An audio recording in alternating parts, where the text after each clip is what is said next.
So now I do want to, let's go into the border deal, the $14 billion proposal that Biden put on the table, because this seems to be a big wedge issue between the parties right now. And it's like, okay, if Biden proposed a $14 billion package from Congress to be able to secure the border, and all these Republican congressmen are saying, all we want to do is secure the border, where are they differentiating? Right. Why can't they find any common ground to push something forward? There are some starting points, but I'll let you. Do you want to start? Or you can start. Okay. So it seems to be that there are 6 major points to this. So this was negotiated by James Lankford, senator from Oklahoma, Kyrsten Sinema, independent senator from Arizona, and Chris Murphy, Democrat from Connecticut. Includes 6 major aspects: additional border patrol agents, inspection technology so that they can help detect fentanyl, law enforcement personnel, 1,000 additional law enforcement, asylum officers, 1,600 new asylum officers to enhance the process of asylum applications, Department of Defense reimbursements, so all the stuff that the military had to do on the U.S.-Mexico border throughout fiscal year 2024, they're going to get money to do that, and counter drug trafficking measures. There's some other stuff in there, but that is the major 6 pillars of this agreement. And it is very important to know that this was negotiated by Republicans, independents, and Democrats alike. Yes. All to push for something like this. It specifically is going to tighten asylum laws. And this is something that Republicans should be able to get behind. It's going to allow border agents to swiftly expel migrants when a certain level in illegal crossings is reached. So it's capping the number of illegal crossings that we're allowing. Right now, the process of asylum is so messed up. If someone crosses the border illegally and then claims asylum in the United States is not currently, by law, allowed to then deport them. This would change that. If someone crosses the border illegally, claims asylum, but we've already accepted 1 million asylum applications for the year, that person will be sent back. They're also going to raise the standard to pass asylum interviews. This is making it harder for people who do claim asylum to actually get that residential be allowed to stay in the country. So these are some things in there that Republicans really should be able to bite on, but they're not. Yeah. Because they feel like it needs to go further. Yeah, of course. Yeah, so they want no asylum seekers. Well, what I found that Republicans are specifically going for is two things that separate them from Biden's proposal. One is they want to completely ban asylum for anybody who has traveled through a third country to get to the U.S. border. So that means basically if you're not coming from Mexico itself, then you're not allowed to have asylum, right? That would allow them to deport so many of the illegal arrivals that are happening, right? The majority of these are from Venezuela, Nicaragua, Haiti, Cuba, if not from Ukraine and China, right? So that would basically restrict all asylum. I'm against that policy just because I think it's completely out against the spirit of asylum. The point of asylum is supposed to be you offer it to people who are most in need, who are under persecution from their government.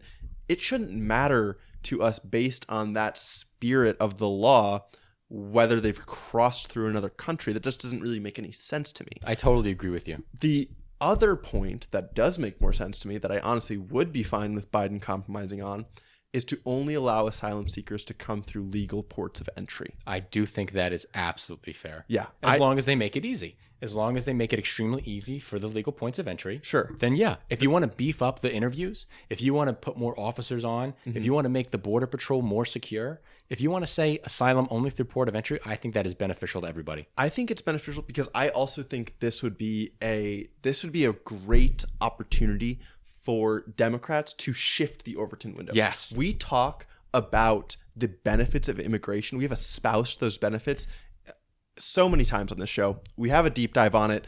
I would highly encourage you to go watch. Yeah, immigration as a whole is really great for countries, not only their economy, but I would say the culture, right? To have more integration, it makes people more tolerant over time. I think it's a great thing.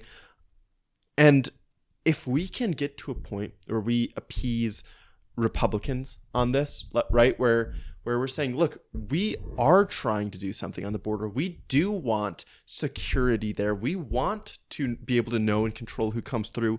Once we have that, we can start shifting to, okay, let's let more people in because it's a good thing. Exactly.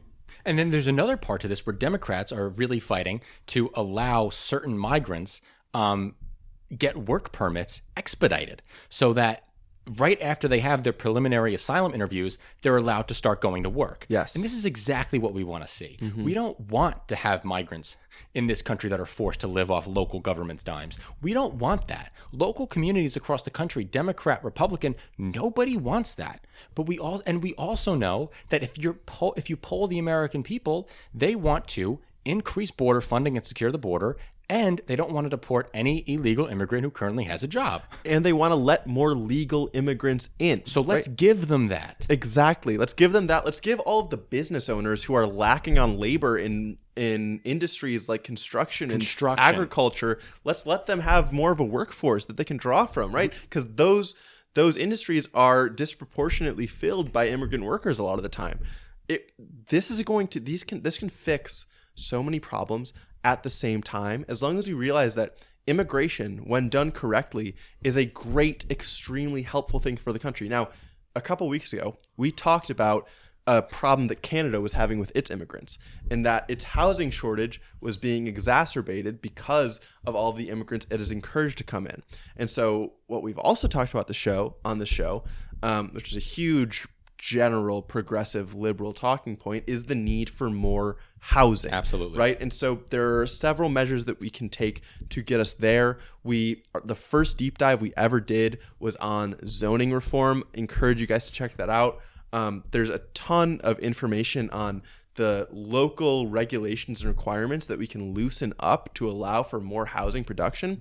If we get these things to happen at the same time, it's going to be a massive boost for our economy that lifts everyone up. Yeah, and you have to remember, construction companies are clamoring for more immigrants because those are the people who are most likely to work in the construction field, and there is a labor shortage. Yes. You want to build more housing, guess what? You need to increase your amount of immigrants into the United States. Totally. So this is a really great bipartisan compromise that I am prepared to make as a liberal with Republicans. I will say that you cannot cross the border if you're an asylum seeker illegally if they are allowed to come in through the ports of entry. I am okay with that. Mm-hmm. Another thing Republicans are fighting to get rid of that the Biden administration initially was a hard no on, but is now coming around, is Republicans are fighting to include a cap on the number of people who could be let into the country via parole. Now, parole is the legal terminology that allows the White House to resettle migrants throughout the country, allows them to get them into New York, Michigan, Chicago, Los Angeles, wherever. The White House, again,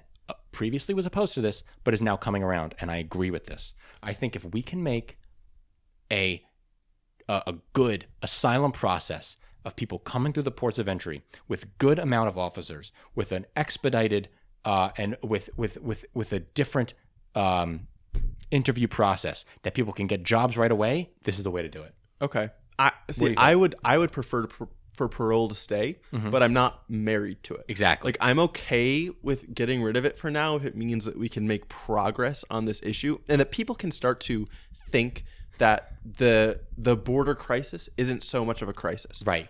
So, we need to show that we are doing something about the border crisis, whether you're Republican, Democrat. There is something going on down there. You don't have to be in denial. We have a lot of border crossings. We need to figure out a better way to handle it. This is the better way to handle it. And so why aren't Republicans on board? Well, Senate Republicans are. Mitch McConnell comes out and he's like, I want this. We need to do this. Mm-hmm. This is the way to go.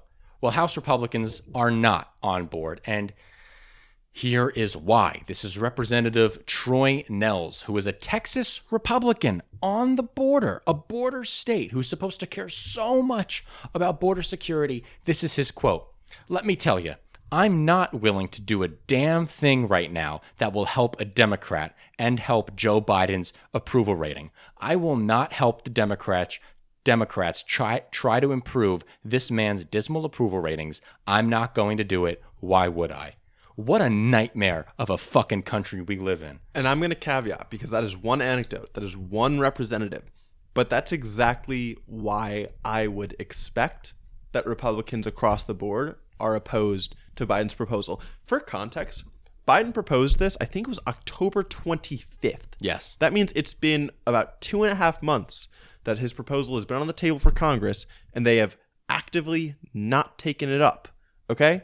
So that means that there has to be some reason, right? And they can say not enough, but is not enough at all a good reason to do nothing? That is the best sentence you've ever said on this fucking show. Is not enough a good reason to do nothing?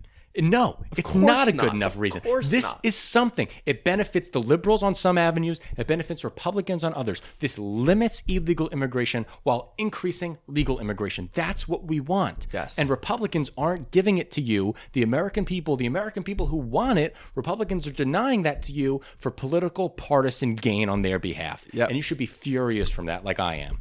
Like we are. Crazy. It's absurd. Absurd. Yeah.